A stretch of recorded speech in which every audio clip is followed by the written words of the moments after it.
Muy buenas tardes y bienvenidos desde el Salón Ramón y Cajal de la sede central del Colegio de Médicos de Zaragoza.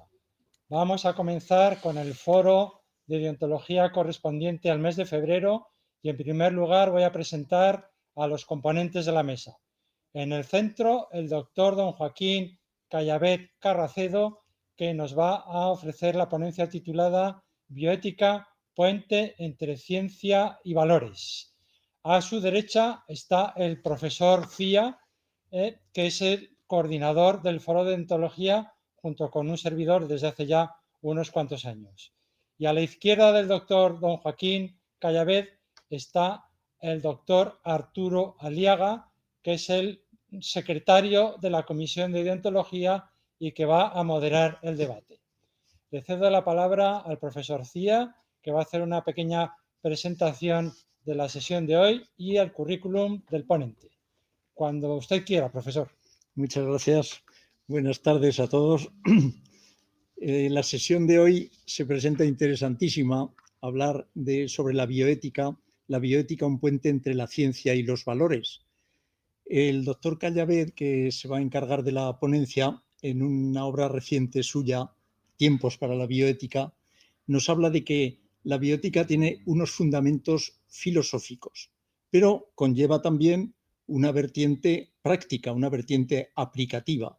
Ya nos explica después en esa obra pues que la bioética no es la ciencia, no es el derecho, no es la teología. Efectivamente, deslinda ahí el terreno propio de la bioética. El insigne moralista español de nuestros tiempos, profesor López Azpitarte, en esta misma línea hablaba de la ética y hablaba de que la ética pues realmente no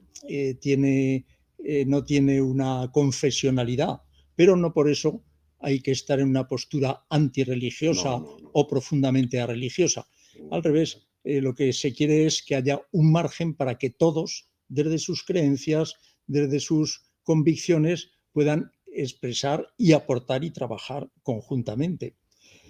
Claro, si vamos a Potter, que es el que se considera un poco el padre de la bioética actual, reciente, en los años 70 acuñó ese término de bioética y hablaba en su obra de la bioética, Un puente hacia el futuro, del hecho de que, decía él un poco irónicamente, que hay dos culturas, la de las ciencias y la de las humanidades, que decía, parece que les es imposible dialogar entre ellas. Y él mostraba la esperanza de que, tendiendo un puente hacia el futuro y que se constituyera la bioética como el puente entre las ciencias y las humanidades, podíamos ir más allá en una aplicación científica realmente moderada, revestida de unos cauces de bioética siempre necesarios. Bueno, pues quien nos va a hablar hoy es precisamente uno de estos constructores de esos puentes entre la bioética y las ciencias, el doctor Callabet. El doctor Callabet es doctor por la Universidad de Barcelona y allí ha desarrollado su labor docente como profesor en posgrado de la ciencia, de la disciplina de pediatría social. Y esta disciplina pues que la ha cultivado y tiene pues el título Aspre París, prestigiosísimo en Europa, y además pues ha sido becario de la Universidad Clermont-Ferrand. Luego su inclinación y su gran pasión por la bioética le llevó a hacer el máster con el profesor Diego Gracia en Madrid, el magíster de bioética. Él en esta carrera pues ha tenido una producción científica importante, de manera que son más de 90 los trabajos publicados en diversas revistas nacionales y extranjeras, y luego 17 libros de los que es autor o editor de su especialidad, y claro está, todas estas sociedades le han reconocido su labor y es miembro ahora numerario de 12 entidades sociales científicas. Hay que destacar que es miembro correspondiente de las academias de medicina de Zaragoza y de Cataluña, que es académico de la Real Academia de Doctores Europea y que ha sido y es miembro honorífico del Consejo Europeo e Iberoamericano de Doctores y Doctores Honoris Causa. Es decir, que estamos ante una personalidad a la que los que ya lo conocemos, pues ya sabemos su contenido y su nivel, pero que en el resto de nuestras, dentro y fuera de nuestras fronteras, pues ha mostrado toda esa categoría y le han reconocido todo ese nivel. Tenemos la suerte hoy de estar entre nosotros para dar una explicación sobre sus conceptos valiosísimos de la bioética. Después tendremos ya un coloquio, como en todas las sesiones, de manera que todos puedan preguntar o aportar opiniones, etcétera. Y de esto, de moderar ese coloquio, se encargará el doctor Arturo Aliaga Guillén. El doctor Arturo Aliaga es de esta savia nueva, valiosísima, que tiene ahora este Colegio de Médicos. Es especialista en medicina familiar y comunitaria, pero también experto en los temas de bioética y está ejerciendo en el grupo de investigación dependiente del Instituto de Sanidad de Aragón. De manera que creo que vamos a tener una sesión profunda, amenísima a la vez y yo creo que interesantísima, de la que estamos todos pendientes ya desde hace tiempo. De manera que, doctor Callaved, muchas gracias por haber accedido a venir entre nosotros y tiene ya la palabra. Muy bien, pues, buenas tardes, muchas gracias. Está uno un poco abrumado por estas palabras que acabo de escuchar, pero muchas gracias. Yo quería añadir simplemente algo que es importante. Yo soy médico por la Universidad de Zaragoza y eso fue la puerta que me dio a todo lo que tan agradablemente y un poco excesivamente pues el doctor Cía ha comentado. Yo fui médico aquí y, si me permite, nunca me fui de aquí, aunque he andado por el mundo. Gracias al doctor de la Figuera por estas palabras de introducción del doctor Cía. Simplemente estoy abrumado, no sé qué decir. Gracias también y muy a gusto con esta savia nueva como el doctor Aliaga, que está en una tesis doctoral sobre bioética. Esto es una noticia estupenda para el colegio y estupenda para todos los que nos acercamos a la bioética. Bien, pues como ha anunciado el doctor Cía, voy a hablar sobre la bioética, un puente entre la ciencia y los valores. Hay que tender puentes porque hay bastantes que se encargan de fulminarlos. Bien, el guión que deseo desarrollar tiene varios puntos que quizá pueden animar a un diálogo donde todos podamos aportar y aprender. Yo vengo aquí a aportar y aprender también, ¿eh? Como decía Goya, aún aprendo, ¿verdad? Tenía una edad parecida, yo sigo aprendiendo también. Bien, hay varios puntos que serán, digamos, de una forma más o menos ordenada sobre los que voy a participar, que es una breve historia de la ética, muy superficial, con algunos códigos éticos, tenemos una historia. El punto más importante será la ilustración. ¿Qué representantes de la Ilustración son los que dieron este movimiento? ¿Qué avances científicos hubo precisamente en sanidad? Un poquito hacia la esfera pediátrica. Yo soy pediatra también y me fijé un poquito en mi campo. Y después, ¿cuál fue la ética médica de la Ilustración? Bien, después de esta introducción hablaré algo del concepto de bioética, el informe Belmont, que hemos estado hablando con el doctor Aliaga, la deliberación en bioética dentro de la línea que, como ha comentado el doctor Cía, pues la línea de Diego Gracia, ¿verdad? Esa línea que, digamos, es aconfesional, pero que no deja de ser espiritual. Ahí entendimos muy bien que la espiritualidad, la religiosidad y la confesionalidad son tres cosas diferentes y que además pueden estar perfectamente comunicadas, ¿verdad? Espiritualidad, religiosidad y quien quiera confesionalidad. Bueno, hablaremos un poquito de esto. La bioética y su diálogo con las ciencias. Como bien ha dicho, a veces se puede hacer metafísica o también se puede hacer física. A ver de qué manera intentamos que esa bioética penetre en la sociedad, penetre en nosotros y demos un pasito más adelante. Dentro de las ciencias vamos a hablar de algunas críticas a las ciencias. Esa ilustración tan estupenda que tuvimos tiene algunas pegas que vamos a comentar, como por ejemplo algunos filósofos de la posmodernidad.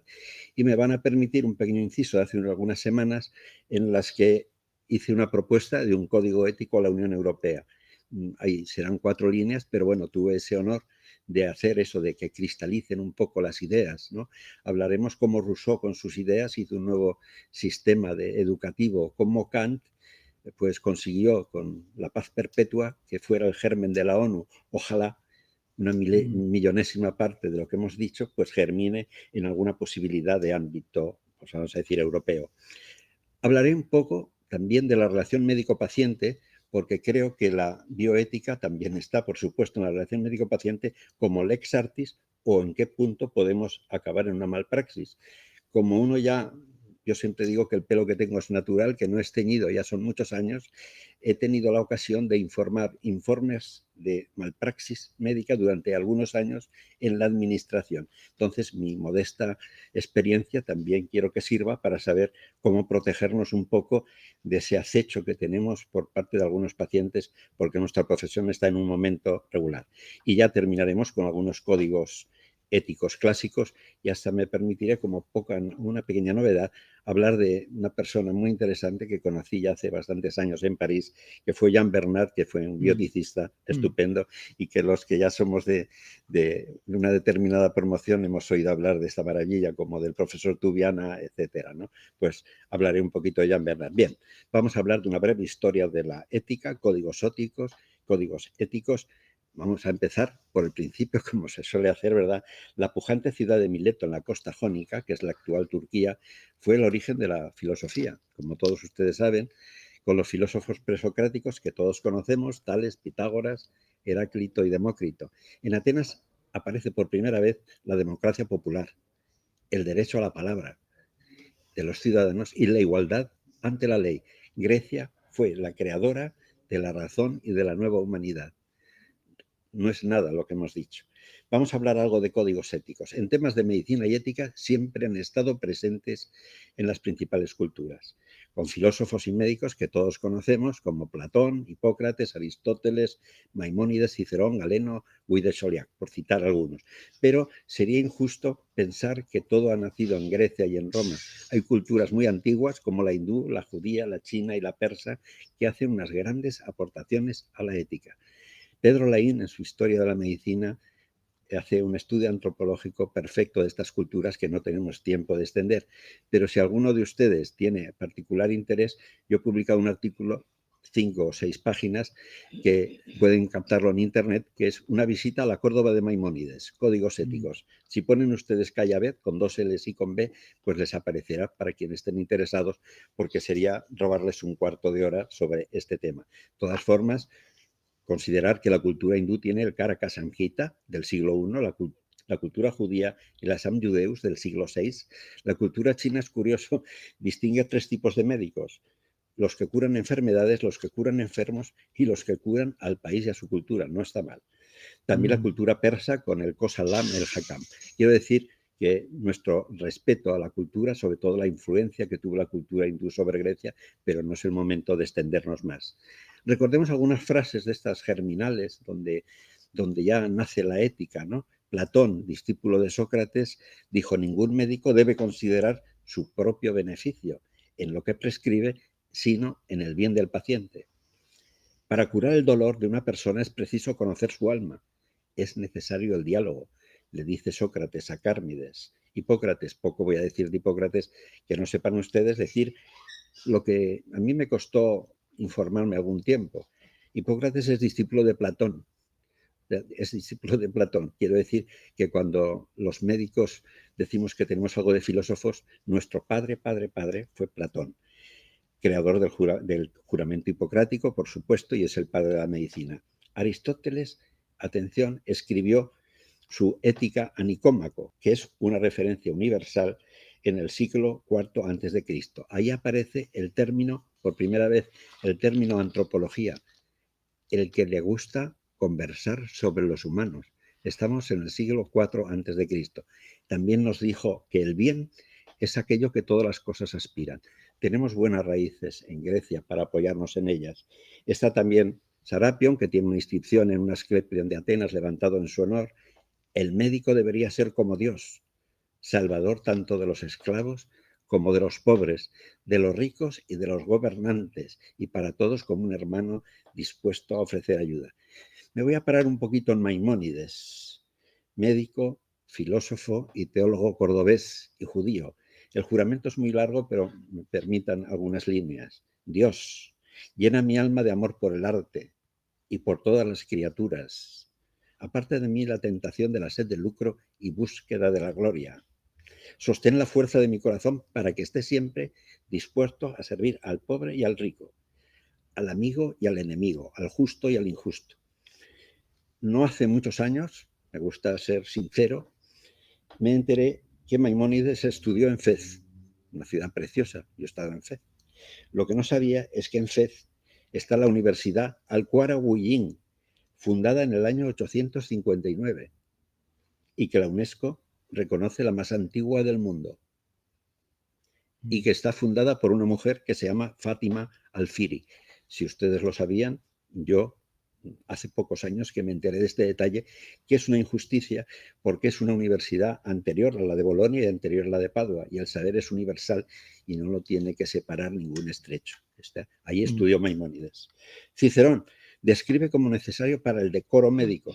El decoro, perdón por la broma, no es decoración, es de lo conveniente, es el origen latino, es de lo conveniente. Bien, Cicerón nos habla de cortesía, valor, respetuosidad y determinación. Galeno nos echa una mano, ¿verdad? Dice que el mejor médico es también filósofo. Guy de Soliac nos aporta un catálogo del decoro, ¿verdad? De lo conveniente para el médico. El médico debería ser educado, audaz, pero cauteloso, y debería aborrecer los remedios y las prácticas falsas. Debería ser afable con los enfermos, bondadoso con sus colegas y sabio en sus pronósticos. Debería ser casto, sobrio, compasivo y clemente. No debería ser codicioso ni aprovecharse de asuntos monetarios. Estaba preparando esta conferencia y encontré una magnífica edición facsímil del Ateneo de Zaragoza. Un libro que se editó cuando lo presidía Fernando Solsona, un gran amigo, Las Flores de Guido. Esta me lo dedicó personalmente y, bueno, únicamente digo que fue el 28 de junio del 2008. Quería recordar a Fernando. Muy bien, el segundo punto es la ilustración. Particularmente es un movimiento que para mí ha sido muy interesante y no solo a nivel de medicina, también ha sido a nivel de arte. En la Real Academia de San Luis, de la que soy académico correspondiente, mi discurso fue la representación artística de la infancia en el 19. Es un tema precioso, que es la energía de la ilustración, se traduce en todos los sentidos científicos y también en los pictóricos. Bien, hablemos un poco de la ilustración y dejemos un poquito el arte, que estamos con bioética. La ilustración fue un movimiento cultural que se desarrolló en Europa en los siglos XVIII y XIX, como todos sabemos, pero quizá Francia, país que yo aprecio sinceramente y donde me he formado y me sigo conectado con ellos, Francia fue el ruido, fue la eclosión, pero tenemos que estudiar un poco a los filósofos ingleses para saber que la materia gris más importante estaba en todos los sitios, pero estaba también en aquellos lugares. Ahora lo hablamos. Tenía como objeto la ilustración utilizar las luces de la razón. Desarrolla la epistemología, del griego episteme, que es la metodología científica, y la hermenéutica, que consiste en estudiar el pasado para hacer una interpretación actualizada. Paul Ricoeur lo define bastante bien. La hermenéutica es una actitud del espíritu capaz de medir entre los extremos, deshacer malentendidos y estar tendiendo siempre puentes, como decíamos, ¿verdad? Es nuestro objetivo, tender puentes. Representantes de la ilustración. Aquí, pues la filosofía juega mucho en todos los campos y en la ilustración fue determinante. Está el racionalismo de Descartes, de Newton y de D'Alembert. Está el liberalismo de Locke, que hablaremos de este médico, el empirismo de Hume y el enciclopedismo de Diderot, recopilando los saberes de la época. ¿Cuáles son las líneas generales del pensamiento ilustrado? La ciencia es experiencia y observación. No se acepta una visión mágica de la naturaleza con espíritus y potencias inexplicables. Todo acontecimiento deriva en última instancia de la experiencia sensible, siendo esta la única fuente de conocimiento. Así se movió la ilustración. Vamos a hablar de algunas figuras, como Kant, ¿no? ¿Cómo define la ilustración? Pues dice que la ilustración es la salida del hombre europeo de su culposa minoría de edad. Es el momento en que la ciencia El verdadero método, la epistemología, reprende sus derechos y los ejerce. Muy bonita esta frase. Nos deja otras perlas, Kant, por el que siento una particular proximidad. Obra de tal modo que uses la humanidad, tanto en tu persona como en cualquier otro, siempre como un fin y nunca como un medio. Este es uno de los ilustres. Otro, Rousseau, un filósofo y pedagogo suizo. Qué interesante los temas educativos en cualquier movimiento. Autor del Emilio, Tratado de la Educación y el Contrato Social, que aportó bastantes avances educativos para la infancia. Estudió, esto es interesante, ¿verdad?, cómo las ideas pueden cristalizar en la sociedad, ¿verdad? Que de la metafísica pasemos a la física, ¿no? El paso de las ideas a las leyes y principios universales en que las sociedades humanas viven y se rigen. Qué maravilla poder atravesar estas barreras. Sus medidas disminuyeron de modo muy importante la mortalidad infantil. Esto lo estudié yo con detalle, potenciando la lactancia materna, la relación madre-hijo y criticando a las nodrizas. En aquella época los niños se llevaban al campo y aquellas señoras pues tenían su pequeña guardería y bueno, y las infecciones y la mortalidad tenía unas cifras horrorosas. Bueno, él lo estudia y dice que los niños tienen que estar con la madre. Dijo que lo ideal es una educación que facilite el desarrollo natural del niño y ese vínculo materno-infantil que influye en Pestalozzi, que hablaremos después de él. Locke, médico y filósofo inglés, pues es el médico padre del liberalismo, fue el ideólogo de la Revolución Francesa, ni más ni menos. ¿Qué es lo que nos dijo este colega? Pues que la soberanía emana del pueblo. La propiedad, la vida, la libertad y el derecho a la felicidad son derechos naturales de los hombres. El Estado debe proteger los derechos y las libertades de los ciudadanos. Se debe pasar de la caridad a la beneficencia. Esto está muy estudiado en el Museo de la Asistencia Pública de París. Esto lo recoge muy bien. Se debe pasar de la caridad a la beneficencia y el Estado debe asumir la asistencia y cuidados de la infancia y de los ciudadanos. Ahora tenemos otro gran filósofo inglés, empirista, el Hume, que además de filósofo, economista. Todo acontecimiento deriva, en última instancia, de la experiencia sensible, siendo esta la única fuente de conocimiento. Claro, teníamos que situarnos en el siglo XVIII, cómo estaba, digamos, en aquel momento y lo que supuso este impulso filosófico que además cristalizó en la sociedad, sobre todo particularmente en París.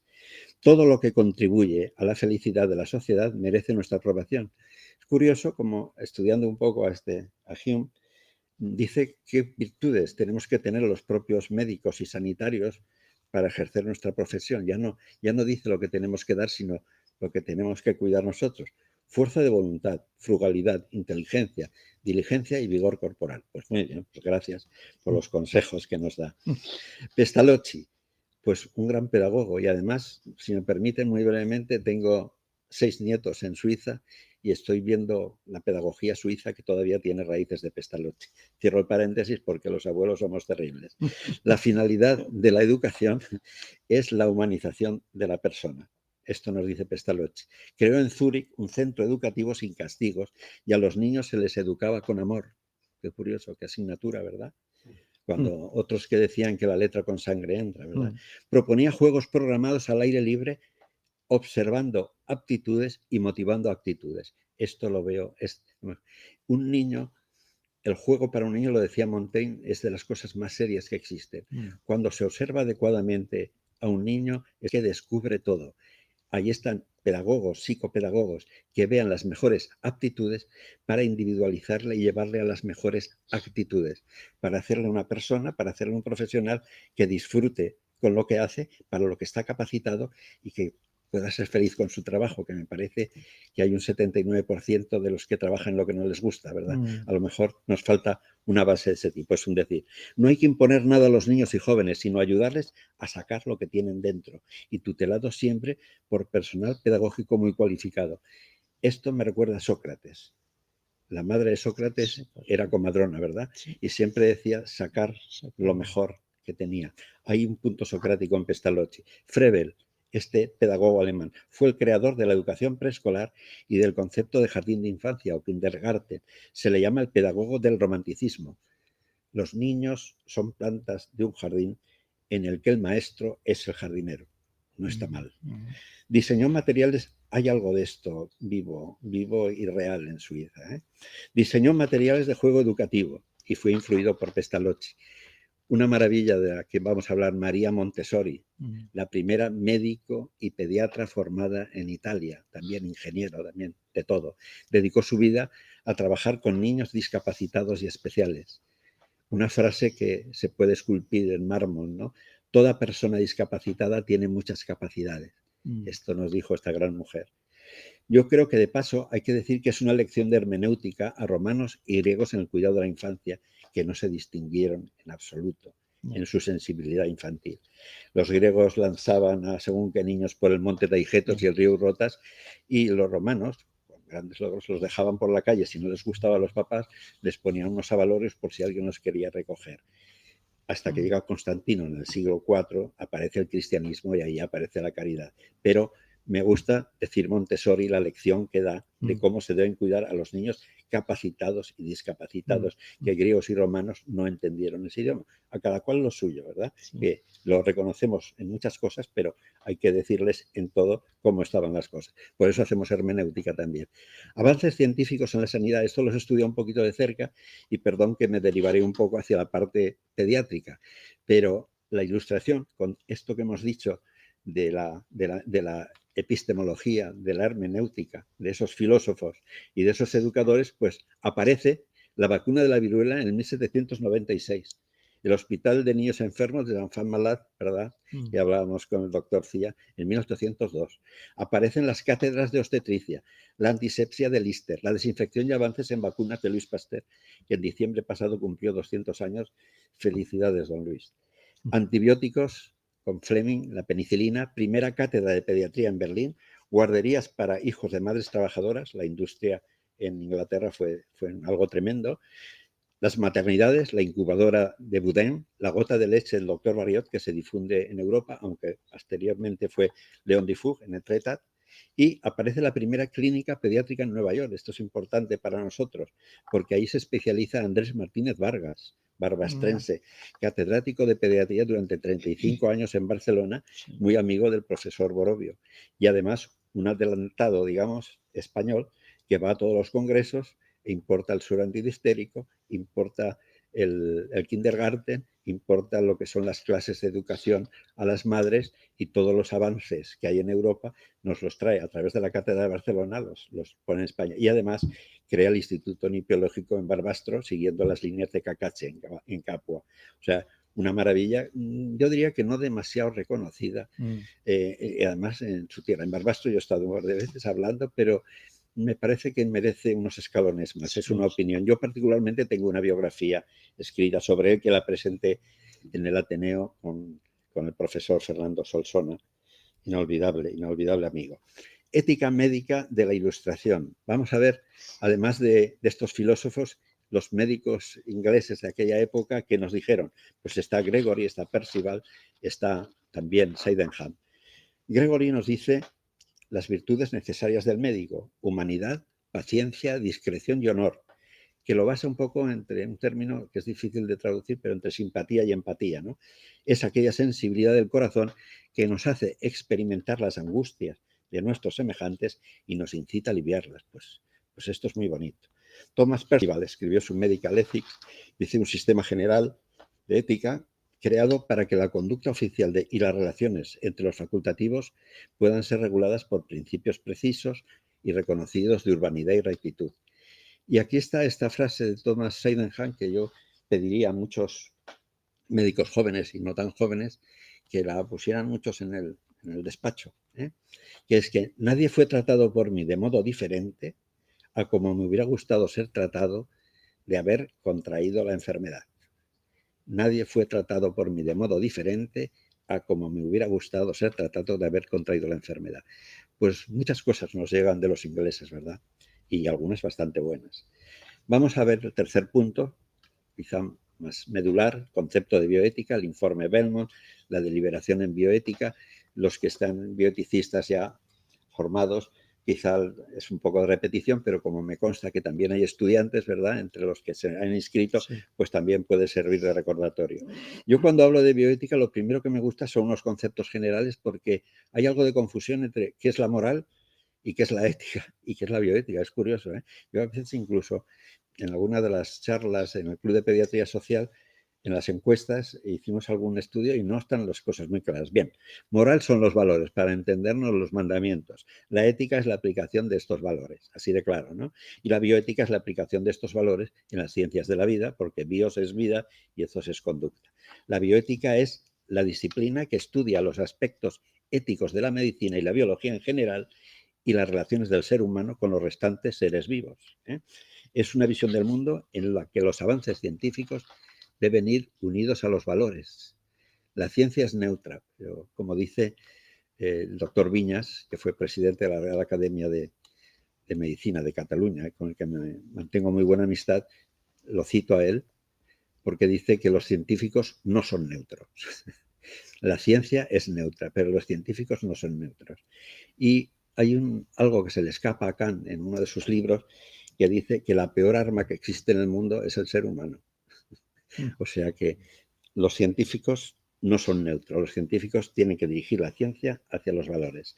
El término bioética, como bien se ha dicho aquí, está creado por Potter como reacción a investigaciones científicas ignominiosas. Es una palabra que la encuentro corta todavía en Tuskegee y Willowbrook, pero no nos vamos a extender en el punto. Simplemente que supieron responder como es debido a los americanos y ahí apareció Potter. Hay unos antecedentes que seguramente muchos de ustedes conocen, como el Código de Nuremberg en 1947, donde fueron juzgados 300 médicos alemanes y condenados 30. También hay que decir que había en aquel momento 90.000 médicos en Alemania, pero 300 médicos fueron juzgados y 30, bueno, castigados, algunos muy seriamente. Tenemos también la Declaración de Helsinki, 1964, documento de excelencia en materia de protección y regulación ética de la investigación en seres humanos. Particularmente fue mi tesina en el Magíster de Bioética con Diego Gracia y realmente fue un avance en bioética muy importante que lo viví de cerca en mi experimentación. El informe Belmont, bueno, pues estas ideas de Potter acaban con Boscham y Childrens en este informe Belmont. Es la universidad en Washington, los jesuitas me parece que están metidos en este tema también y me parece muy bien que los jesuitas siempre es una fuerza muy de primera línea y que ha aportado grandes cosas. Bien, pues fueron expuestos los principios éticos y pautas para la protección de los seres humanos en la investigación. Y los 4 principios: autonomía, beneficencia, no hacer daño y justicia. Autonomía quiere decir que todos tenemos derecho a decidir por nosotros. Beneficencia, para concretar un poco, no solo podemos decidir, sino que podemos decidir además lo que más nos beneficia. Estos son un poco derechos, pero hay 2 deberes. Primero es no hacer daño. No se debe hacer o promover un daño o perjuicio deliberadamente a otro por acción o por omisión. Es la clásica frase latina de primum non nocere. Yo decía siempre primum non nocere, pero un latinista como Diego Gracia nos dijo que es primum non nocere. Entonces es de la segunda y Diego Gracia sabe mucho latín. Primero, no hacer daño. Y el principio de justicia, que obliga a repartir de forma equitativa las cargas y beneficios dentro de la sociedad. No podemos ser una superexcepción que desangre económicamente porque yo soy yo. No, hay que repartir las cargas equitativamente, delirando adecuadamente y hay que cumplir las leyes. De todas formas, esto es de Diego Gracia. La bioética no solo aspira a lo legal, sino que aspira a lo óptimo. Lógicamente a lo óptimo con la propuesta adecuada para que en el circuito correspondiente se legalice, pero la bioética aspira a lo óptimo. Quiero hablar de los que me han enseñado lo poco que sé de bioética y que he tenido el placer de conocer y aprender y pues también a estas alturas ser amigo de ellos también. Diego Gracia, lo vi recientemente en Madrid, Javier Gafo, institución de toda, Adela Cortina, catedrática de bioética ya emérita de Valencia, igual que su marido Jesús Conill. Ahora ha sido doctora honoris causa por la Universidad de Barcelona hace unos meses, Adela Cortina. Miquel Vilardell, catedrático de Medicina Interna en el Valle d'Hebron, también es un bioeticista exquisita, tengo amistad personal, hasta presenta mis libros en la Academia de Medicina de Cataluña, lo aprecio sinceramente y es una gran persona. Y ya en Francia, que también me parece que tenemos nexos comunes, pues está Maurice Duviana, el doctor Solsona lo quería mucho, Jean Bernard, que es bueno, simplemente cuando se habla de excelencia, ¿verdad? Jean Bernard sale, hablaremos un poco más despacio de él. Antoine Bourguignon, este es un pediatra director del Hospital Robert Debré de París, que siempre en las reuniones de la Sociedad Francesa de Pediatría, a las que acudo, con la crisis esta no ha ido, pero vamos, ahora nos veremos en junio en Marsella, pues es una excelencia, es un continuador de Pierre Royer, que también en Enfant Malade también tuvo estudios de genética y demás. Bueno, Bourguignon y también Mansió. Mansió fue el delegado de la OMS para pediatría, fue el que quizá porque no conocía a otro, pero el que me delegó para que representara a España en la Unión Europea en la prevención de accidentes, y la verdad que he estado en varios stages que ha dirigido por él sobre resiliencia, sobre salud materno-infantil, y la vida pues a veces nos priva de continuar. Y hace unos años que nos dejó Michel Mansió, sobre resiliencia también es una gran autoridad, junto a Van Istendael, junto pues, a Lecomte. En fin, hay unas maravillas por ahí, por ese país que conocemos, ¿verdad? Que yo tengo ocasión de disfrutar de ellas. Vamos a ver cómo podemos deliberar en bioética, porque, como hemos dicho antes, la bioética no es deontológica ni es confesional, es deliberativa. Yo así me la enseñaron, aunque todo tiene algo de todo y todo puede cristalizar, por supuesto, en una deontología, pero la esencia de la bioética que yo estudié con Diego Gracia es deliberativa.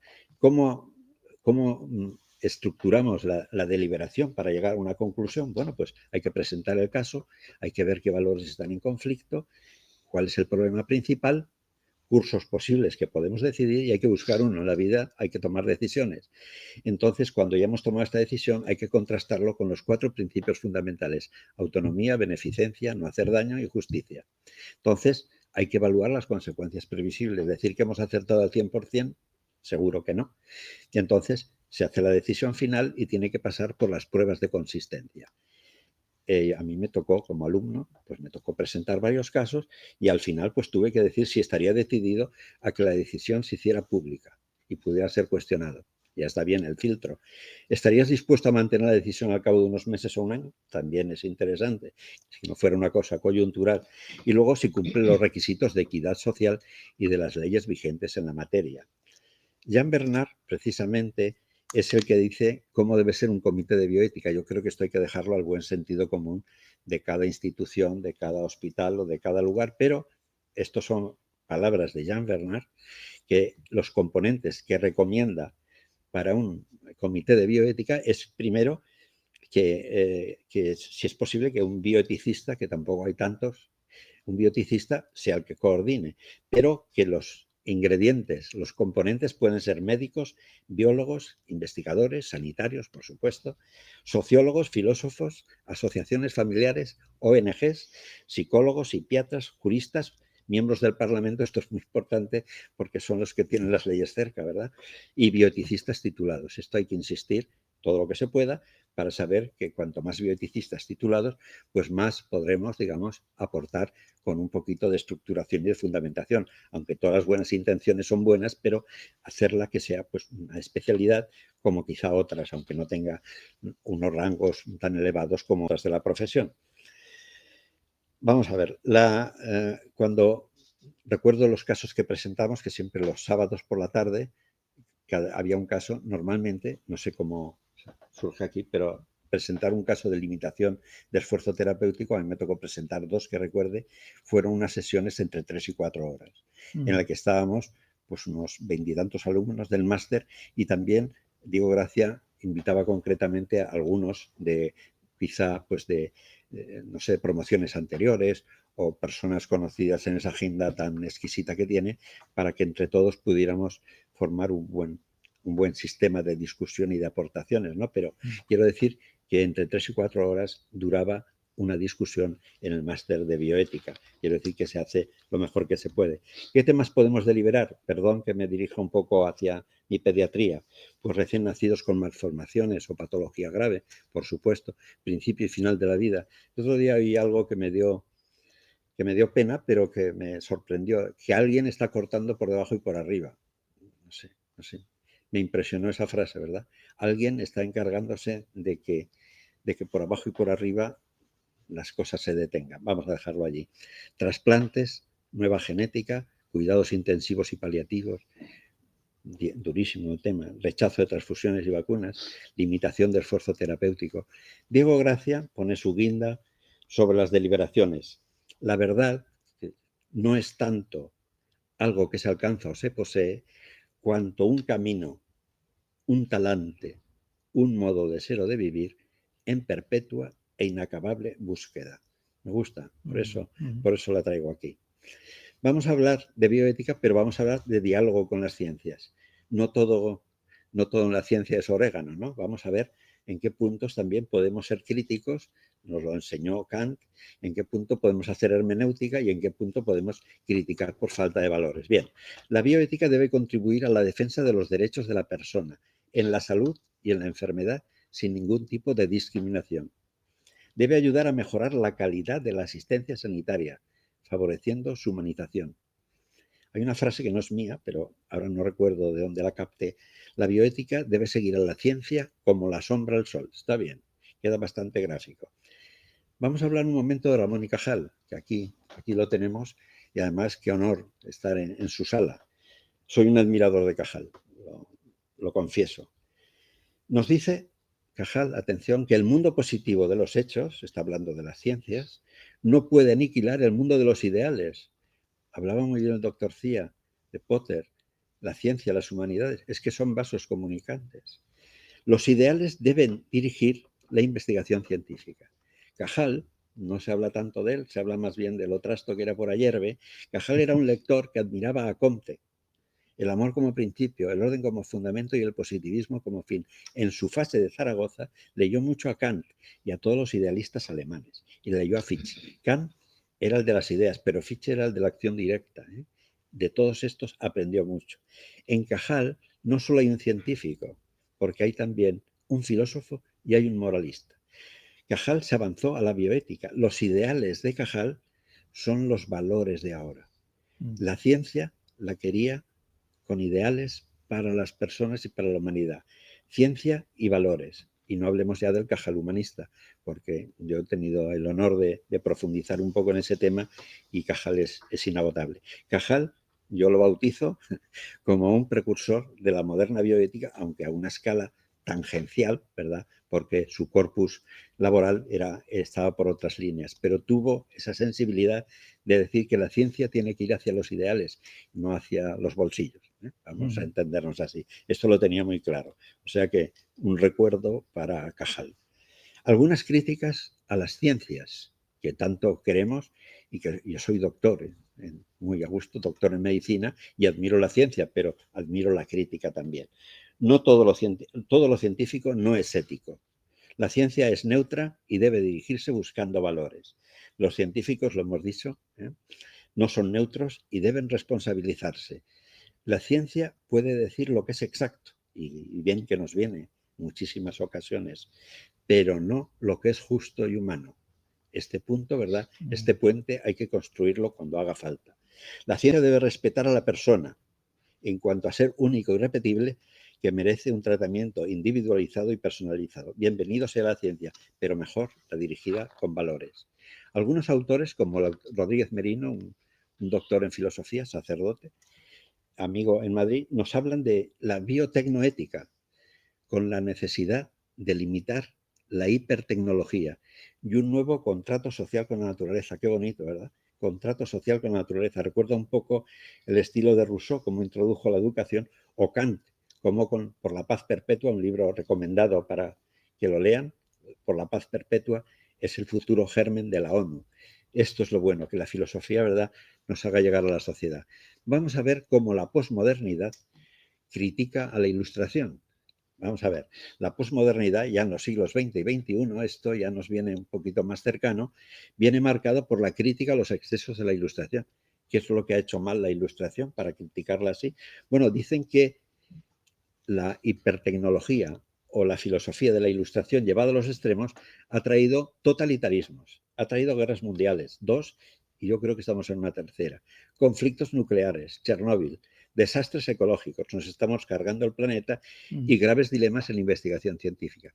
Creo que vale la pena a ver cómo se plantea esto, porque a lo mejor ha sido un exceso de hipertecnología. La posmodernidad es un movimiento, no es un movimiento tan consistente como la Ilustración, esa filosofía que caía, que impregnaba, que se desarrollaba, que nos envolvía, no. Este es crítica, no es construcción, es un poco de construcción, ¿verdad? Pero tiene muchos seguidores y bastantes razones. Habermas, por ejemplo, de la Escuela de Frankfurt, nos dice que hay que recuperar la dimensión social de la política. No está mal lo que dice. La filosofía hay que aplicarla a la sociedad. Lyotard, que es un poco el creador del término, ¿verdad?, analiza los estragos causados en la sociedad por la posmodernidad y rechaza, a nivel lingüístico, el término de científico-técnica. Levinas propone la ética de la responsabilidad, estar con el otro. El otro es un constructo muy, muy bonito, pero que termina en respeto al otro. Levi Strauss crea la antropología estructural, estudia las sociedades primitivas, el respeto a la naturaleza y a los diferentes. El padre del utilitarismo es Bentham, que acepta y propone todas las medidas que beneficien al mayor número posible de personas. Bien, hemos visto esta crítica global y yo creo que con bastante razón en algunos puntos, pero a estas críticas hay que ayudarlas con algún punto que lo refuerce. Vamos a ver lo que nos dice Jonás sobre este momento. La economía y la ciencia no deben olvidar que el hombre es el centro de todo y debe conservar su humanidad. La técnica debe respetar al hombre. Bienvenida, ideas de este tipo. Habermas, en otra ocasión, la política debe operativizar las verdaderas necesidades de la realidad expresadas por los profesionales. Bien, siguiendo en este diálogo con las ciencias, permítanme 2 minutos por una experiencia reciente que he tenido como presentando en la Unión Europea, en Bruselas, en el Parlamento. Bueno, fue una sala del Parlamento, no es la fotografía esta habitual.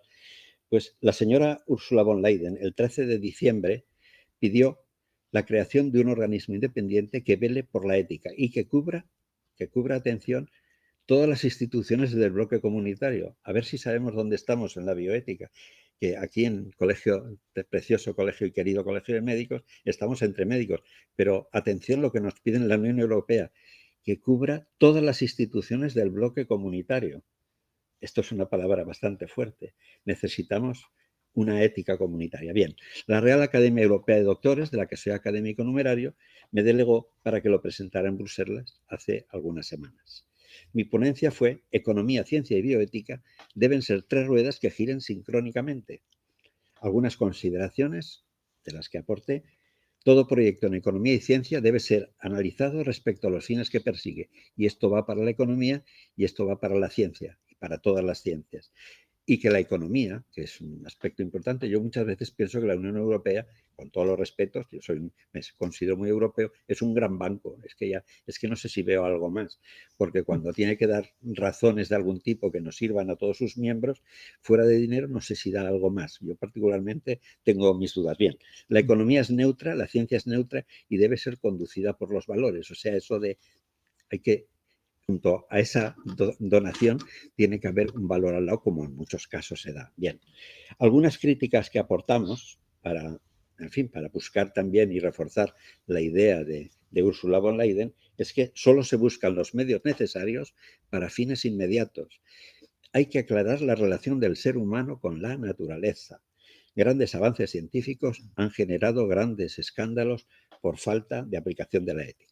¿Cuál fue nuestra propuesta? Bueno, son precisas instituciones estables e independientes de bioética que estudian epidemiológicamente la realidad económica y científica, legislen, informen y sancionen las desviaciones y que existe la sensación de fragilidad de las instituciones europeas. ¿Cómo hacer? Bueno, cada cual tiene sus pequeños recursos y su pequeña experiencia. Yo participé en un trabajo de la OMS, fue en la década de los 90, por Michel Manchot, que me delegó, que fuera el delegado español presentando la encuesta de prevención de accidentes infantiles. Hubo un estudio epidemiológico bárbaro, no sé si diría que eran 150 hojas las que tuvimos que manejar por ahí. Estuvimos 2 años trabajando, recogiendo, pero una metodología que era chapó cómo trabajaron y cómo nos hicieron trabajar. Un estudio epidemiológico, ese estudio epidemiológico lo trasladamos, fue a Luxemburgo, ahí lo presentamos, todos los países de la Unión Europea, muy bien estructurado y muy bien trabajado, recibí muy buenas ayudas de las instituciones a las que acudimos, y entonces a la vista de esto se legisló a nivel europeo, una legislación de rango europeo a la vista del estudio epidemiológico. Se informó a las empresas, instituciones y partes interesadas para que aquellos, vamos a decir, pues vehículos o materiales o medicamentos por envase no había cinturón de seguridad en aquel momento, los niños iban delante, los columpios eran de hierro. Bueno, quiero decir que había unas barbaridades en parques infantiles, y estoy hablando de los años 90, cuando todo esto llegó al Parlamento, se legisló estrictamente con ámbito europeo y después de una información adecuada, advirtiendo de los riesgos que corrían si continuaban, se sancionó a los infractores advertidos previamente. Insisto, los resultados, claro, eran una gama muy amplia. Yo cada vez que voy a la Sociedad Francesa de Pediatría siempre está Salvo, que saca todo el resultado final, donde cuesta la encuesta española, y en algunos parámetros entre el 14 y el 29% disminuyeron con estudios que se hicieron 2 años después. No sé si es válido esto a nivel de un código ético, pero lo menos es una forma de trabajar. Es una experiencia vivida, es una experiencia con resultados, y ahí quedó. Teresa Freixas, que es la parlamentaria, digamos, que nos conectó, pues tiene el trabajo que hicimos y lo está moviendo a nivel de la Unión Europea, y ojalá pues sea un granito de trigo que germine, porque a mí los granos de arena no me gustan. Me gustan los de trigo porque a veces pueden sacar una espiga. Y el último punto, quiero dedicarlo un poco a la relación médico-paciente, que tiene interés siempre y en este momento está, yo diría que muy complicada. Aquellos años 70 tan bonitos que vivimos, donde, no sé, yo también he sido, algunas veces estaba enfermo, y llegaban los médicos a casa y se sentaban en la cama y te enterabas que dejaban 1000 pesetas debajo de la almohada. Quizá era una medicina un poco paternalista, pero era muy bonita aquella, había una entrega total. Ahora está complicada. Bien, vamos a hablar un poco de las dos cosas porque todos hemos vivido y queremos lo mejor, y los más jóvenes estáis en un momento más complicado y nosotros hemos tenido que reciclarnos también un poco. Bien, vamos a hablar un poco. Insisto que tengo experiencia personal de algunos años en una institución barcelonesa informando reclamaciones patrimoniales a la administración por avatares de la vida y porque siempre digo que el pelo que tengo es natural, quiere decir que ya tengo bastantes años, pues me tocó esta responsabilidad con un equipo en la que fuimos. Y además me permito decir públicamente que yo puse una condición, que yo seré médico de la administración y no abogado de la administración. Que si no, no lo admitía, y con todos los respetos para la abogacía. Pero yo seré médico, y si hay un 29% de reclamaciones que tienen la razón, yo la concedo. Esto se lo agradezco porque la administración me permitió este punto. Entonces, esta pequeña experiencia también se las quiero comunicar a ustedes. Reglas para una correcta lex artis. La saben todos, pero yo la quiero repetir. El paciente será atendido por personal sanitario cualificado profesionalmente, dominando la materia en su teoría y su práctica. En las reclamaciones siempre habrá que repasar esto. El médico sanitario, hablo del sanitario, debe disponer de todos los medios técnicos necesarios para un correcto diagnóstico y tratamiento. El tratamiento debe estar indicado y, por supuesto, no contraindicado. Debe seguir criterios, protocolos y técnicas suficientemente contrastadas científicamente. Debe conducirse con prudencia y con respeto, por supuesto, a los derechos y deberes bioéticos, autonomía, beneficencia, no hacer daño y justicia. Debe ofrecer una información detallada con consentimiento informado, que la verdad, en mi experiencia personal, no se lleva muy bien, una firma rápida, letra pequeña, y a veces, si me permiten, y no me importa decirlo, yo fui intervenido de eso que no suele pasar a los 70 años, y el consentimiento informado lo hice desde la camilla. y eso no está bien. No dice nada porque sabía lo que llevaba el consentimiento, pero si a un colega se le trata así, a lo mejor a todos no se les trata mejor. Bueno, quiero decir que el consentimiento informado se debe hacer con letra visible, hay que leerlo al paciente, hay que respetar sus derechos de autonomía y beneficencia y después que lo firme, pero no cuando está en la camilla, que fue mi caso, así de claro. De aquí, de estas cosas, se pueden haber 3 opciones de reclamación, que puede ser lícita o legítima, que es la mayoría de las veces. También hay intereses por ahí espurios, vamos a decir. Puede ser que uno sea responsable civil o penal, muy pocas veces penal, pero he vivido algún caso de que había una demanda penal y normalmente es una responsabilidad de la administración, que es la más habitual. ¿Por qué se produce una malpraxis médica? Vamos a ver ahí concretamente que esas demandas que hay. Pues acción u omisión antijurídica, para entendernos, conciencia de actuar mal, que se haya producido un daño real y que haya una relación causal entre la actuación del médico y el daño sufrido por el paciente. Todos estos hay que manejarlos, hay que ir con cuidado, pero la lex artis ahora tiene que ser bastante estricta porque las denuncias, las reclamaciones son centenares. Yo diría que, claro, estamos en otro ámbito y otro nivel, pero venían a ser como unas 300, 400 por año. Está bien, ¿eh? 300 o 400 reclamaciones al año o quizá haya subido algo. Bien. Vamos a ver, vamos a volver otra vez a nuestro terreno, a esos códigos médicos clásicos que los médicos más jóvenes quizá no han oído tanto, pero que los mayores y maduros nos gusta recordar. Terapéutica no solo es curación, sino servicio y cuidado. Vir bonus medendi peritus. Es preciso ser un buen médico y un médico bueno. Es más fácil medicalizar que comprender. Esto lo decía un maestro que tuve en París, psicosomaticista León Chrysler. Es más fácil medicalizar que comprender. La medicina no debe aportar únicamente analgésicos y tranquilizantes, salvo cuando estén perfectamente indicados. Debe curar las heridas del cuerpo y las heridas del alma. Hubo recientemente en Lyon, hace 4 años en Lyon, en el Congreso de la Sociedad Francesa de Pediatría, trajimos a un bioeticista, un bioeticista nos ilustró la conferencia de clausura. Yo creo que no pasó de 20 minutos. Dijo, desde luego, en 20 minutos muchas más cosas de las que diré yo en 40. Y terminó con 3 palabras, que además las dijo en un tono que parecía de declamación profesional, hablando de los niños, de los niños enfermos. Compasión, respeto y prudencia. Ahí terminó la reunión de Lyon y no nos olvidaremos nunca. Compasión, respeto y prudencia. Yo recuerdo a Laín Entralgo y las virtudes del médico. Tuve la ocasión de conocerle y alguna vez estar en su casa en Ibáñez Martín 35 con su magnífica esposa, doña Milagro. No Milagro, sino doña Milagro. Las virtudes del médico. Yo recomiendo a los estudiantes, ¿verdad?, que se acerquen a Laín, que se acerquen a Marañón, que se acerquen a Cajal, porque es una fuente de equilibrio entre tormentas y lo que fue algo consolidado. Bien, ¿qué decía Laín Entralgo de las virtudes del médico? Primero, que tiene que integrar conocimientos. Después, claridad intelectual en el ejercicio de su profesión. Dignidad moral a la hora de aplicarlos. Libertad de la mente con ausencia de dogmas. Y opción a la originalidad.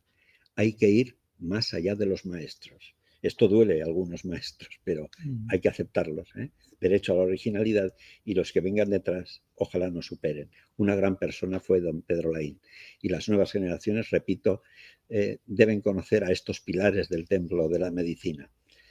Me permito, para ir terminando, un decálogo bioético de Jean Bernard, que el doctor Cía y ya los antiguos conocemos. Una persona singular. Antes hablábamos de ciencia y humanidades, ¿verdad? Profesor universitario en hematología y cancerología. Es curioso cómo los temas de oncología suscitan una sensibilidad especial y hay muchos que hacen códigos éticos y sensibilidades especiales, los oncólogos, ¿verdad? Presidente del Comité Francés de Bioética y gran humanista. Decía que la medicina le había permitido hacer compatible el humanismo y su gusto por la ciencia. Él era oncólogo y era poeta. Amigo de Paul Valéry y Gilles Romain. Ocupó el sillón 26 de la Academia Francesa, sustituyendo a Marcel Pagnol. Este fue Jean Bernard. Y de su libro La bioética, un libro que está traducido al castellano y que además está en círculo de lectores, por si alguno está interesado, un librito pequeño que es una joya como El Principito, como El Viejo y el Mar, como La Perla de Steinbeck, ¿verdad? Esas cositas, esas gotas de ámbar que nos ha dejado la literatura y en este caso la bioética. Mientras dormita la moral, nace o renace más bien la ética.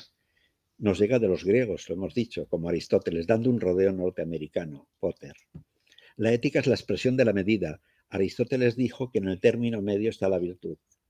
Diego Gracia también lo recuerda. Dice, dar con la virtud como el arquero acertando en la diana, como Arqueros al Blanco es un gran libro de Diego Gracia.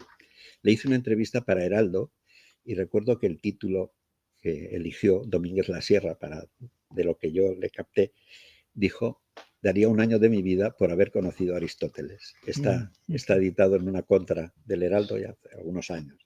Debemos hacer buen uso de los avances del conocimiento. Hay que dar prioridad a los efectos favorables y limitar los adversos.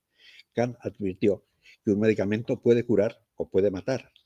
Cada persona es un ser único y irrepetible, como dicen tantos, ¿verdad?, que merece una atención personalizada y la ciencia debe respetar a la persona. Me gusta mucho esto que dice, que es de un poeta y de un bioeticista. Junto a la verdad biológica está la verdad sociológica, la verdad afectiva, la verdad del corazón. Qué bonito, ¿no? En ingeniería genética, es una de las modas, digamos, que él no las conoció en todo su desarrollo porque nos dejó hace algunos años ya. En ingeniería genética se podrían alcanzar las descripciones del mundo feliz de Huxley y se podría fabricar a un Charles Chaplin o un Adolf Hitler. Gracias al cerebro y su aptitud para aprender y crear, el hombre se diferencia del animal. Es lo que se ha llamado el cogito de Descartes y el cerebro encaramado al hombre de Paul Valéry. Eran muy amigos con Paul Valéry, este gran poeta de Sète, ¿no? La bioética se esfuerza en favorecer beneficios y limitar peligros. Esto lo recordaba Hélène Langevin, nieta de Madame Curie. Acudió a la Real Academia Europea de Doctores para darnos una selecta conferencia, no podía ser de otra manera, y tuve el honor de apadrinarla en su conferencia y disfrutar durante unas horas de su sabiduría y amistad. Una señora inolvidable. Pues recordaba Hélène Langevin lo de la ciencia y la bomba atómica, lo de todo lo que la ciencia ha hecho como negativo. Todo lo científico no es ético, la ciencia debe ser moral y respetar los valores, y cuando no lo hace, no lo es ética. Es necesaria la responsabilidad del investigador, el respeto al conocimiento, el rechazo del ánimo de lucro y el respeto a la persona. El poder de los comités de bioética, que tal como he comentado antes, tan numeroso, la idea de Jean Bernard es esa, que sea múltiple, que sea diversa y que se delibere en bien de la finalidad y en bien de los valores. Y paso a las consideraciones finales. Respecto a la historia de la ética, hemos hablado de los códigos éticos que siempre han estado presentes desde Hipócrates, sigue ardiendo e iluminando el camino.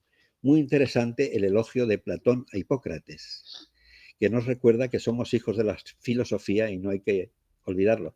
Perdón que les dirija otra vez, si ustedes buscan el elogio de Platón a Hipócrates y buscan Callaved, La Vanguardia, verán el elogio de 2 páginas que Platón dedica, maestro de Hipócrates, le dedica.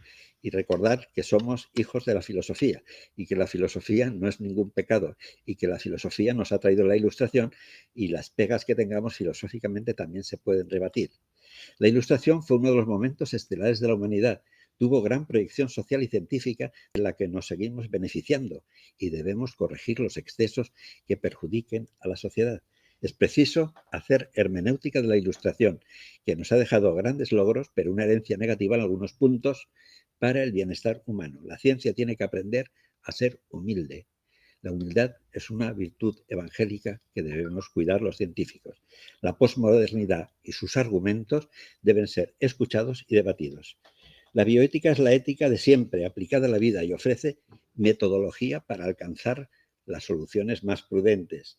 La bioética solo busca la razón, no solo busca la razón, perdón, sino también los valores. Junto a los avances científicos, la ciencia también ha traído, entre otras cosas, la bomba atómica. Algunos autores, repito otra vez a este amigo Rodríguez Merino, nos hablan de biotecnoética y la necesidad de limitar la hipertecnología y hacer un nuevo contrato social con la naturaleza que estamos a punto de destruir. La relación sanitario-paciente pasa momentos difíciles a la que no es ajena el aspecto económico que imprime la administración. Yo propongo que economía y ciencia hablen, tienen que hablar, que tienen que dialogar. Si hay economía y hay ciencia y hay pacientes, yo ahí veo tres patas de una mesa donde hablando, pues a lo mejor podríamos entender algo. Las tres ruedas, economía, ciencia y bioética, deben ser analizadas respecto a los valores que persiguen y hablando aquí en este querido colegio, el valor salud debe ser prioritario. Respecto a nuestra profesión de sanitarios, la más bella del mundo, por supuesto, 3 apuntes. No hay que permitir que la economía aplicada a la tecnología nos haga olvidar que la persona es el centro de nuestra preocupación y que debe conservar su humanidad. Hay que causar las éticas aplicadas, económicas y científicas en la vida cotidiana, generando un bien público. Una frase del querido amigo y profesor Miquel Vilardell: la política sanitaria no debería influir en el modo como se desarrolla el acto médico-paciente. Unas últimas palabras, una síntesis, un exudado, una coagulación que creo pertinente transmitir. Hay que integrar como una rutina la bioética en todas las áreas de nuestra profesión, por supuesto, si les parece bien, porque ustedes también tienen el derecho de autonomía y de beneficencia, pero no olviden que cuando tomen la decisión tendrán que defenderla públicamente, tendrán que dentro de un año no arrepentirse y tendrán que ser legales. Muchas gracias por su atención y, como dije al principio, espero sus preguntas para poder aportar algo y aprender mucho. Muchas gracias. Muy bien, muy bien. Bueno. Muy bien, pues aquí estamos para lo que nos pueda. Sí, bueno, primero darle las gracias porque ha sido una clase magistral. Para un aprendiz joven como yo es un privilegio asistir a una clase así de... es que poco se puede decir, la verdad. Gracias. En el chat tampoco ha habido mucho movimiento precisamente por eso. Yo creo que la gente ha estado tan atenta y tan ensimismada que era difícil, ¿no? Sí que ha habido dos que han escrito. Uno es Emilio, y le cuento un poquito lo que dice aquí. Dice: pienso que algunas leyes no son justas precisamente porque carecen de ética. A la luz de la ciencia exclusivamente, ¿cabe considerar al concebido no nacido como un ser carente de derechos, como así lo han manifestado las altas instancias judiciales? La posición y criterio de las organizaciones representativas de los médicos no debería haber sido mucho más contundente. Y la felicitación también por la ponencia. Pues esta es la pregunta. ¿Me puedes repetir un poquito? Sí. Por favor. ¿Cabe considerar al concebido no nacido como un ser carente de derechos, como así lo han manifestado las altas instancias judiciales? Esa es la primera. Y después dice: si la posición y criterio de las organizaciones representativas de los médicos no deberían haber sido mucho más contundente. Muy bien, pues gracias, Emilio, por esta pregunta que tiene su enjundia y su fundamento. Yo en un momento he dicho que la bioética no aspira solo a lo legal, aspira a lo óptimo. Y las leyes, por supuesto, nunca están escritas como las tablas de la ley. Yo particularmente discrepo, porque tengo derecho a discrepar y tengo derecho a la crítica, y creo que llevaría este tema a una deliberación en la que juristas, en la que bioeticistas, en la que abogados, en la que psicólogos, en la que organizaciones de todo tipo debatieran, porque creo, sinceramente, que es mejorable. Y si la segunda parte dicen que a lo mejor las entidades médicas tendrían que haber insistido algo más, pues me sumo a esta insistencia, porque para mí no está coagulada esa ley, particularmente a mi modesta opinión, que tampoco quiero ser aquí un dogmático que tiene la razón absoluta. Creo que es discutible, creo que es mejorable y efectivamente propongo que en las instancias que sean convenientes se siga insistiendo en que lo legal puede ser revisable, intentando conseguir lo óptimo. Gracias. Aquí el doctor Altisent le da la enhorabuena por su exposición. Pues saludos al doctor Altisent. Saludos de parte del doctor Callavet, en la que se ha atrevido a hablar sin dispositivas, con una dicción magistral. Le da enhorabuena por ello. Y la pregunta es la siguiente: ¿qué opinas sobre la crisis de la sanidad que vivimos, que puede afectar gravemente a la justicia si el sistema salta por los aires? Sí, bueno, primero, gracias al doctor Altisent por estar allí y por la pregunta y mi simpatía y mi admiración por la labor que hace. creo que estamos en un momento donde, vuelvo un poco a lo mío, donde la sanidad está en mal momento. Tampoco es que esté yo en primera línea, ¿verdad?, de fuego para entenderlo, pero sí que soy un espectador atento del tema y creo que, lo he comentado, economía. O sea, me parece que el papel de gerente es dignísimo. Es un papel dignísimo porque un gerente tiene que hacer su papel. Pero un gerente dirigiendo una organización sanitaria, con todos los respetos, no lo entiendo. Yo no podría dirigirla, no sé, a los ingenieros de caminos. Entonces, creo que la gerencia y la economía es absolutamente necesaria. Pero, como dice el doctor Vilarrey, al que me sumo en todos los puntos, la política sanitaria no debería influir en el modo como se desarrolla el acto médico-paciente. Mi impresión personal es que los temas médicos deben ser dirigidos por médicos. Y si los médicos no son economistas, por supuesto que no lo somos, tienen que tener un asesoramiento y una dirección y unas sugerencias para que la economía sea sostenible y para que no se desbarate por ese sistema. Pero la filosofía profunda tiene que ser médica. Y tienen que ser los médicos los que marquen las líneas, que luego la economía lo vaya dirigiendo hacia los valores. Y el valor salud es el prioritario. Creo, hemos hablado de la mesa con tres patas, donde los dignísimos gerentes que hacen bien su papel, los dignísimos médicos que creo que tienen que tener un papel preponderante, y también las asociaciones de enfermos y los sindicatos y las ONGs y todos los que están en el ámbito de la salud, que hablen un día, que hablen dos, que hablen cinco, y buscando el bien común, que es la salud, se busque una solución mejor de la que tenemos ahora. Hasta ahí llegan un poco las miras mías. Pero la política, pues es la política, y para mí, de acuerdo con el doctor Altisent, parte de la crisis que tenemos es porque no está dirigido el tema médicamente. Y cuando la filosofía de la medicina esté llevada por médicos, estará algo mejor de lo que está. Que esto de la economía es algo, estamos hablando aquí, que necesita una hermenéutica, necesita un estudio. La vida no es solo economía. La salud no es solo economía, la salud son valores. Y como no pongamos los valores encima de la mesa, la situación no va a mejorar. O sea, de acuerdo con el doctor Altisent, que hace falta un diálogo económico, de la economía. Hace falta un diálogo de los médicos y hace falta un diálogo de los pacientes. A ver si nos entendemos.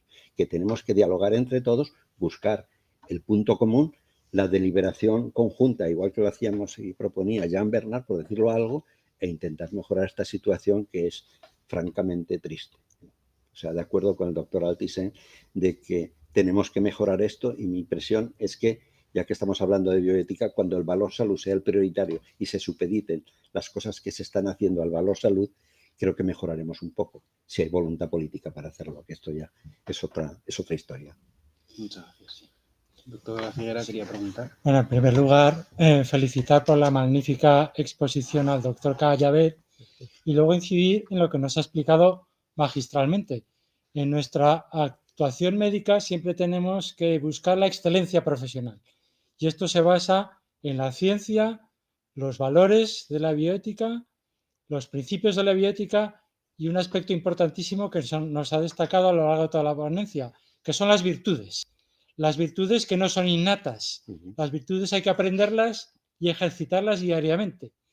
Y casi una de las virtudes más difíciles es la que Aristóteles denominaba la frónesis, que es lo más parecido a la prudencia, que es hacer lo adecuado en el momento oportuno, con esa persona en concreto y teniendo en cuenta nuestras limitaciones en conocimientos y habilidades. Y eso sería quizá una de las virtudes más difíciles, pero insisto que las virtudes no son innatas, sino que tenemos que aprenderlas, esto exige formación y ejercitarlas diariamente, y eso es lo que nos lleva a actuar siempre con la máxima excelencia profesional a la que tenemos que aspirar. Sí, muy de acuerdo, la Aristóteles, madre mía, que maestro, y además a través de Diego Gracia, que hubiera dado un año de su vida por haberle conocido, y siempre la virtud está en el término medio y en la prudencia.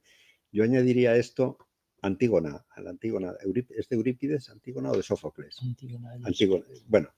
Antígona, la prudencia es el mejor patrimonio, ¿verdad? Esa frase también se queda muy bien en la línea que también expone el doctor de la Figuera. Sí, creo que los ilustrados Y estos filósofos de la posmodernidad y, por supuesto, los de la Ilustración, nos hablan mucho de esto, de las virtudes que tenemos que acumular para esa joya, esa perla que tenemos delante, que se llama el enfermo. Tenemos en fin, bastantes buenos representantes. Y desde luego, sí, Aristóteles es uno de los padres, muy de acuerdo. También es curioso lo que tú has comentado, que medicina y filosofía están íntimamente relacionadas. Muchos filósofos nos han dado orientaciones a los médicos de cómo tenemos que actuar. Sí, sí. Y se me está ocurriendo, por ejemplo, en este momento, Ortega y Gasset, que al principio él hablaba no del problema del especialista, sino del especialismo.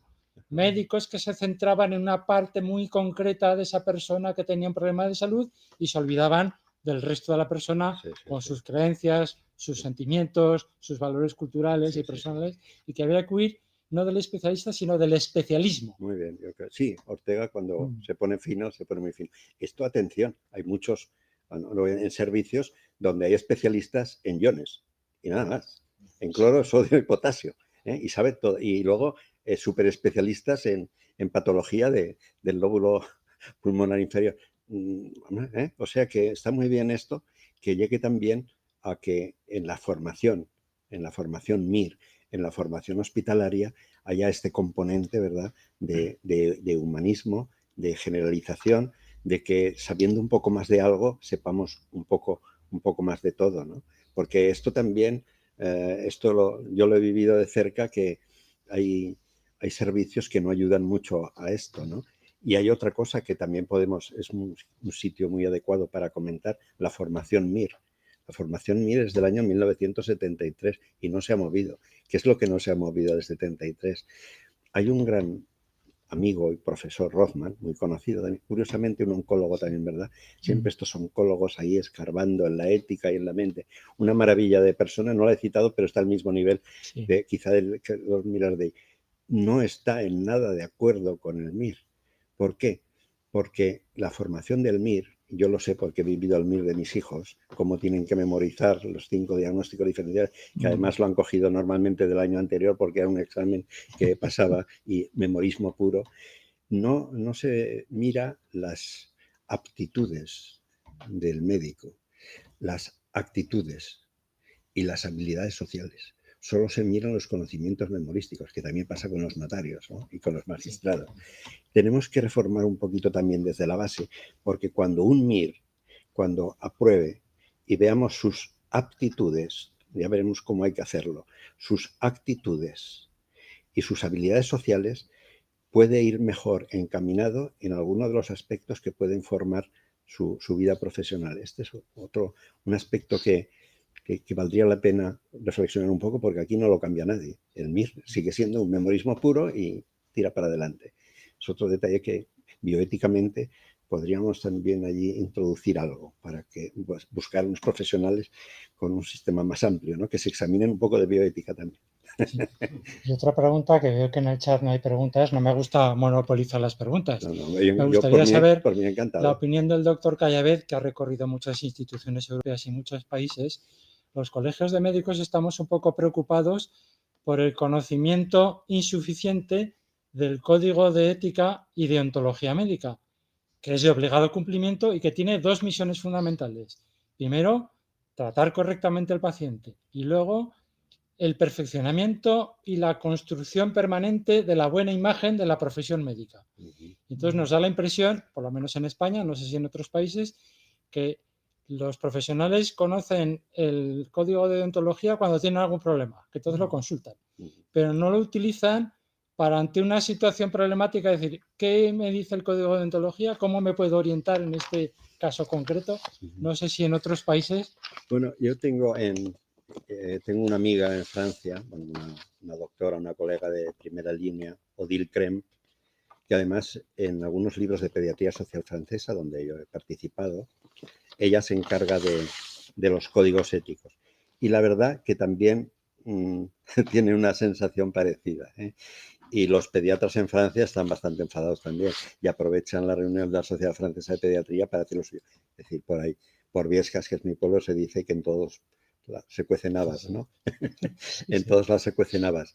Pero vamos a ver, yo vengo aquí y veo que está en el 6º foro de deontología. Esto en otros sitios no lo he visto. Yo en Barcelona, a la que aprecio y donde trabajo, y donde además en el Colegio de Médicos pues casi todos los años doy un par de charlas, aunque a lo mejor son de humanidades más que de estos tipos. Yo no he visto que haya un foro de deontología público y abierto como el que tienen aquí. Segundo, vamos, y mi aplauso y desde luego mi disposición para los granitos de trigo que pueda aportar. Y efectivamente la profesión médica antes, ¿verdad? En aquella época un poco histórica, éramos más que ahora. ¿Por qué? Bueno, la sociedad ha cambiado y los derechos de los pacientes también.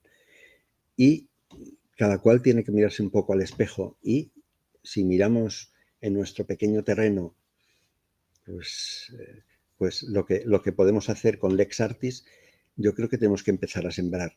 Lo que sí es cierto es que no sé cómo se puede trasladar esto a la opinión social, porque hoy día la comunicación parece que puede con todo y el marketing es total. Yo en esto no entiendo. Yo únicamente me atrevería a decir que con esto que modestamente hemos aportado entre todos, pues hacer cada día mejor la profesión e ir sembrando poco a poco. Pero efectivamente, esto que antes lo hacíamos y suponía una trascendencia social, hoy no la tenemos, ¿eh? Y cualquiera que habla del tema, qué mal estáis. Y además, claro, luego hay otra cosa, el MIR. Hemos hablado del examen MIR, pero ¿cómo puede ser el sueldo MIR de uno que ha estado 6 años que sean 1.000 euros? Esto no puede ser. Esto no es de recibo, no es que tengamos que ser diferentes, es como mínimo que seamos como los demás. Pero es que además a un querido MIR le puede tocar Orense y a lo mejor tiene que alquilar un piso, ¿verdad? Por ejemplo, yo recuerdo que los de mi promoción, cuando fueron a Madrid, a La Paz, pues en el Paseo de la Castellana alquilaban un piso para 5, porque es que no tenían otra solución. Esto también no es de recibo. O sea, si empezamos, compañeros de mis hijos de la promoción, el 40% están fuera. Se encuentra con antiguos alumnos de los jesuitas de Barcelona, donde estudiaron. Yo también estudié aquí en los jesuitas, y están todos fuera. Entonces, estamos desmembrando la materia gris, echándola fuera, porque allí cualquiera, cuando entra, tiene 5.000 euros, por decir algo, pero es que luego son 8 o 10 muy pronto. Entonces, si hacemos mal el MIR y encima les damos 1.000 euros a cada uno, ¿cómo puede subir esto? Si a lo mejor la materia gris la tenemos fuera. Estas son cosas de raíz, hay que decirlas muy claras y que se sienten aquí el que diga que tiene razón, discutamos entre todos y a ver si eso es de recibo. El examen MIR desde el año 70 está igual y los MIR siguen cobrando 1.000 euros. Eso no se sostiene la profesión así. Hay que buscar caminos nuevos para soluciones nuevas. Esto tiene esta raíz y luego otros componentes, pero esto es evidente y palmario y ya está. Y yo tengo 2 hijos que me ayudaban muy bien y los tengo en Suiza muy felices y sin ninguna intención de volver, claro. Con un sistema educativo, como lo hemos nombrado aquí de Pestalozzi, con un sistema social, con un pequeño detalle a nivel... algunas nietas fueron, algunas nacieron ya allí, pero otras estaban en las escuelas francesas y fueron allí. Entonces, están en el cantón simplemente el alemán, o sea, el más sencillo de todos, ¿no? Entonces, cuando llegó la crisis, necesitaban ellas el refuerzo de alemán, ¿no? Entonces, ¿cómo solucionó la escuela pública? Yo a mis hijos le dije, yo no soy millonario, pero si necesitáis un colegio privado en Suiza, aquí está vuestro padre, ¿eh? Para lujos asiáticos no, pero educación y sanidad, aquí tenéis a vuestros padres. Bueno, pues en un colegio público donde hay un tutor para 7, atención, la profesora 2 días a la semana llegaba a la casa de mi hijo, de mis hijos, que mis nueras también son hijos, y desde 3 metros de distancia, y en sistema lúdico y en sistema agradable, y en sistema de juego, sin acercarse por el tema del COVID, les daba el refuerzo de alemán. ¿Lo dejamos allí? Sí. ¿Dejamos ahí el tema? Está clarísimo. Entonces, pues eso. A ver qué sistemas educativos. Claro, sistema sanitario. Vamos a ver, cuando tuvo mis nietas, la comadrona venía a su casa, normal, a curarle y a cuidarle, pero como una visita normal y todas las cosas las tenía en su casa. Medicina pública. Ahí no es como aquí hay que pagar una pequeña cuota, que no, como mi hijo es muy prolífico y tiene 5 hijos, tiene el 50% de descuentos, pero no es abusivo. Y dentro de lo que es los ingresos no pasa nada. La asistencia sanitaria, ahí no se queja nadie, porque todos los controles que llevan pediátricos, que yo por supuesto los sigo de cerca, son absolutamente exquisitos y no hay ningún problema. ¿Qué tenemos que hacer un poco también? Yo creo que los Pirineos los tenemos un poquito cerrados. Yo creo, a mí particularmente, la conexión con Francia me ha aportado mucho en pediatría social. Cuando todo esto, los creadores de la medicina social, que trajo la Ilustración, también hicieron la pediatría social de Robert Debré, Centro Internacional de la Infancia, que luego lo siguió Pierre Royer. He tenido el honor de estar en el Centro Internacional de la Infancia, en Bois de Boulogne, y dar algunas charlas allí, precisamente sobre prevención de accidentes, que fue en lo que se fijó Mansió. Entonces, todo ese concepto social, pedagógico, psicológico, además de lo científico, a mí me ha enriquecido mucho. Y además desembocas en lo bioético inmediatamente. Creo que tendríamos que impregnar un poco. Francia la tenemos demasiado lejos y un poco marcada históricamente, que no quiero entrar en el tema, ¿no? Pero estamos en el siglo XXI. A mí Francia me ha aportado mucho. Y atención, yo he aportado a Francia también, ¿eh? Yo tengo mis capítulos publicados en libros franceses y yo he invitado a profesores franceses a mis cursos, ahí me han invitado a los suyos, y un diálogo en estos temas que nos pueden mejorar y perfeccionar, yo creo que es muy importante. También yo voy en el área francófona, hay también la parte suiza, alguna parte de Bélgica. Yo particularmente en el Club Internacional de la Infancia, que solamente estamos 50 de toda Europa, para mí ha sido una fuente de conocimientos, de contactos y de sensibilidades que a mí me han enriquecido mucho. Yo volvería a hacerlo todo otra vez. Algo de esto también, aparte de esto que hemos comentado aquí, más conexión con otras sensibilidades también nos vendría bien. Es mi modesta biografía y conocimiento. Voy a hacer una pregunta yo también. Yo soy encantadísimo. Un inciso antes de mi pregunta, que es que lo que planteaba el doctor La Figuera es muy sensato, el desconocimiento del código deontológico, y fue la razón que nos impulsó a crear este foro. Esto empezamos hace 10 años, desde la Comisión de Deontología, como ya sabemos, y era por eso, porque veíamos que es que era un gran desconocido. Ojo, que entre esos desconocedores me contaba yo y me cuento. Bueno, ahora he tenido que estudiármelo más a fondo en estos años, pero efectivamente el desconocimiento, y es pena porque el código de deontología, pues efectivamente trae sanciones, indicaciones, etcétera, pero trae muchos puntos que son de estímulo para esa medicina de excelencia, que no todo es sanción, no todo es... Hay mucho en este sentido. Hay que balancear. De manera que nosotros estamos animados a seguir con la denominación específicamente de deontología. Muy ya bien. sabemos que la deontología emana de la bioética. Deontología, pues me parece. Y además, una cosa, el sistema francés es deontológico también. Sí. El sistema bioético francés, quiero decir que una sugerencia, ¿no? Si conocemos personalidades de este tipo con deontología en francés, que tienen unas experiencias, cómo está implantado, cómo el médico francés reacciona a este tipo de cosas. A mí se me ocurre ahora Odile Crème, que está en Lille, la última estaba en el hospital de Lille, pues contactar para decir, bueno, nosotros nos hemos encontrado con esta realidad, ¿cómo están los franceses? ¿Cómo están los belgas? ¿Cómo están los suizos?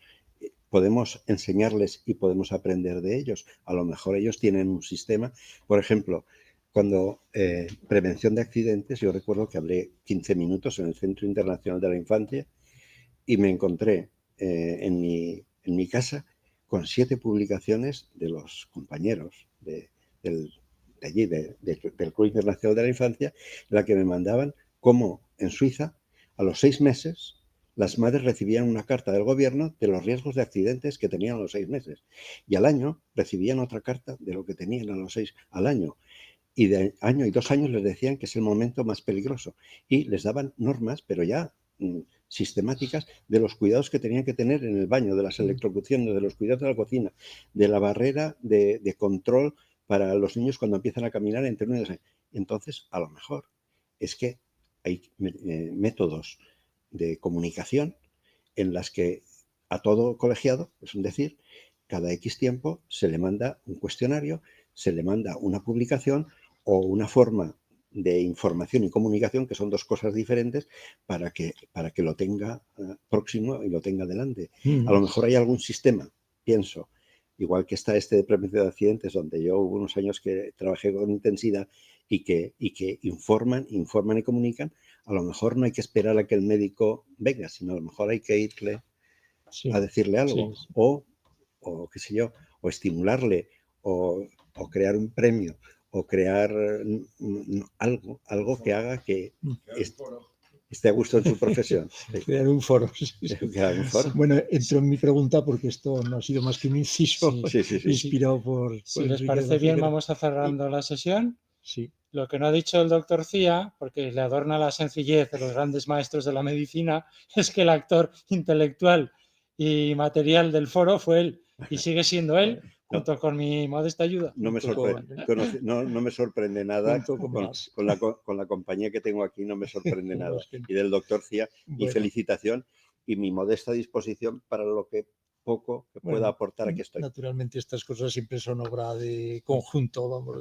Bueno, pues me despido. No, que es que la pregunta ya no la he hecho. Bueno, es simplemente un comentario. El primero es que yo es de las conferencias más bonitas que he escuchado en mi vida. Luego repasaré a ver si es la más o es de las más. Pero bueno, segundo, la amabilidad no tiene límites. Uno de los temas que me ha gustado es cuando se habla de que la ciencia es neutra, pero los científicos no lo son. Es que yo cuando estaba trabajando en París se hablaba mucho de Jacques Monod, no llegué a conocerlo personalmente, pero era un motivo frecuente. Y una de las cosas que él hablaba que limitaba la ética del acto científico, dice, no hay más que cumplir las normas del acto científico. Se quedaba un poco corto. Claro, él tenía sus razones, decía, porque si nos basamos en lo que hay que basarse, observación más experiencia, seguimos una metodología científica adecuada, los resultados se expresan con claridad y se comunican con verdad, pues ahí está encerrada ya la deontología. Sí, pero claro, enseguida salieron las voces diciendo hay que añadir más. Hay que añadir el hecho de que hay una ética externa que a lo mejor te mete unos temas para investigar por un interés concreto. Y ahí viene un poco el ejemplo extremo de la bomba atómica, es decir, ese fue un hecho científico perfecto y admirable, pero claro, la intención, los resultados finales o la interpretación o como queramos llamarlo, pues no casa con la grandeza técnica que llevaba el descubrimiento. Completamente de acuerdo. A lo mejor esto es una reflexión que igual es un poco tarde para hacerla, pero ya seguiremos. Bueno, pues felicitamos nuevamente al doctor Callavez por su magistral y extraordinaria ponencia, al profesor Cía por su introducción, al doctor Aliaga en el papel siempre difícil de moderador, y les anuncio ya la próxima sesión del Foro de Odontología, que será, como siempre, el último miércoles del mes, en este caso corresponderá al mes de marzo, que el ponente será el doctor profesor Feliciano Ramos, catedrático de Pediatría de la Facultad de Medicina de la Universidad de Zaragoza, y su ponencia se titula Ética, Deontología y Medicina Personalizada. Estamos hablando de medicina genómica. Hasta entonces, muy buenas tardes y muchas gracias también a los que nos habéis seguido a través de Internet. Hasta siempre y hasta otro rato. Muy bien. Enrique, que tiene unas dotes ya.